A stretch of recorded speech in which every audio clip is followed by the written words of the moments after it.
Әрбір байқаған адам білсе керек. Күлкі өзі бір мастық екенін. Әрбір мас кісіден ғафил көп өтетұғынын да.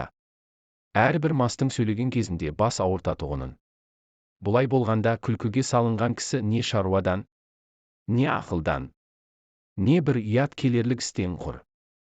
Ғафил көп өткізіп отырса керек. Осындай ғафилді көп өткізіп, өлмеген кісінің не дүниеде, не ахиретте басы бір ауырмай қалмаса керек. Әрбір уайым қайғы ойлағыш кісі не дүние шаруасына, не ахирет шаруасына өзгеден жинақырақ болса керек. Әрбір жинақылықтың түбі кәніш болса керек. Енді олай болғанда үнемі уайым қайғыменен жүре аламыз ба? Үнемі күлмей жүруге жан шыдай ма екен? Жоқ, мен үнемі уайым қайғыменен бол демеймін. Уайым қайғысыздығыңа уайым қайғы қылдағы. Сол уайым қайғысыздықтан құтыларлық орынды харекет табу керек, һәм қылу керек. Әрбір орынды харекет өзі де уайым қайғыны азайтады. Орынсыз күлкіменен азайтпа.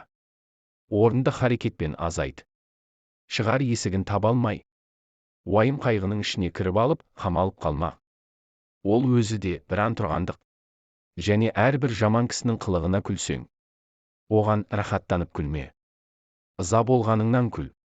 Ызалы күлкі өзі де қайғы. Ондай күлкіге үнемі өзіңде салынбассың.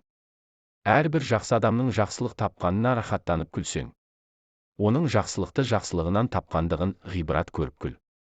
Әрбір ғибрат алмақтың өзі де мастыққа жібермей, уақытымен тоқтатады. Көп күлкінің бәрінде мақтағаным жоқ.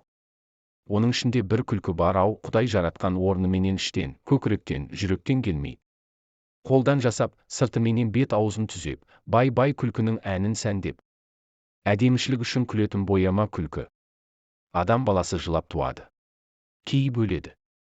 Екі ортада бұл дүниенің рахатының қайда екенін білмей, бірін-бірі аңдып, біріне-бірі мақтанып, есіл өмірді ескерусіз, босқа, жарамсыз қылықпен қор етіп өткізеді.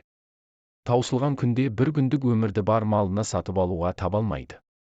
Қулық саумақ, көз сүзіп тіленіп, адам саумақ, өнерсіз иттің ісі.